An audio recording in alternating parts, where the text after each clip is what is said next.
Senator Sanders, do you think there's ever a prospect of the US changing its stance, its support for Israel when it comes to this current conflict in Gaza? Not with the president we have right now. What's going on in Gaza is unspeakable.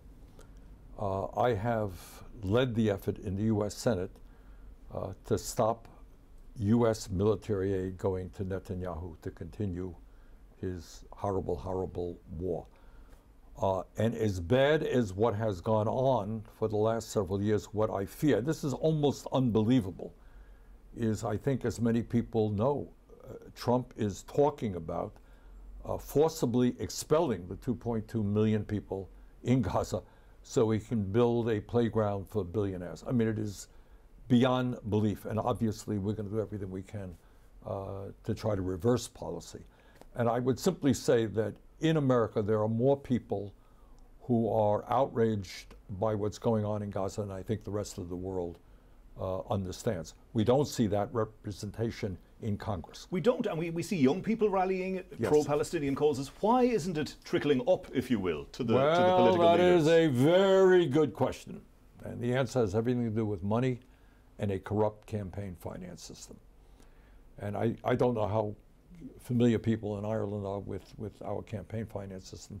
But essentially, if you are a wealthy person, a billionaire, you can start what's called a super PAC, put unlimited, hundreds of millions of dollars, and then if you do what I don't want you to do, I'm going to beat you.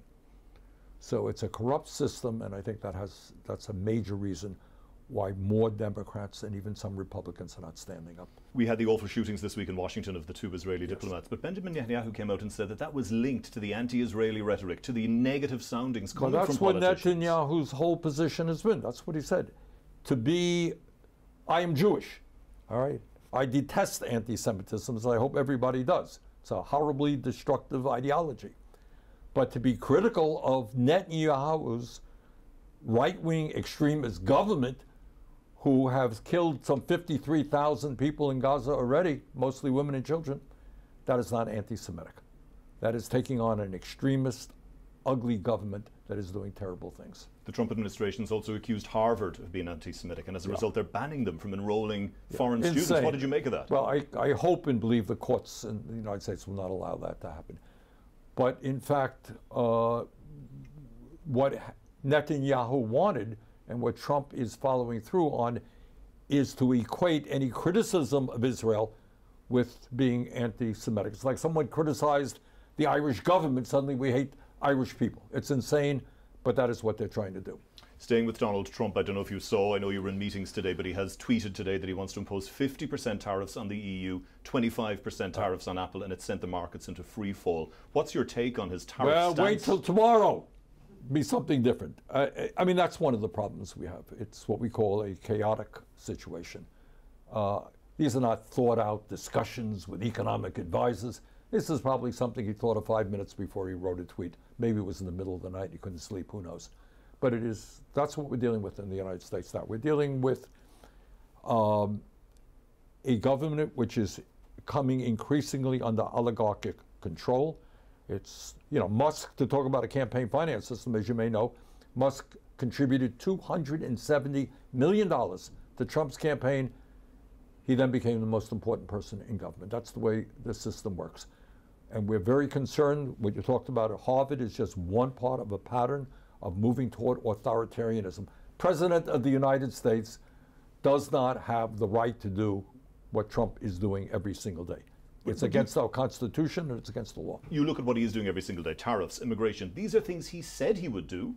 He was elected to do them. Is he not just a politician keeping his promises? No. In some respects, yes. He said he would close the borders, and he has done that, and he deserves some credit for that. But all of this other stuff, going after Harvard, picking up people off of the streets, foreign students, throwing them into a van, transporting them to El Salvador, that is so grossly unconstitutional, that it's hard to believe that a president of the United States would do it. He is suing media in the United States. Unprecedented, totally wrong. Going after law firms who had represented clients that he didn't like.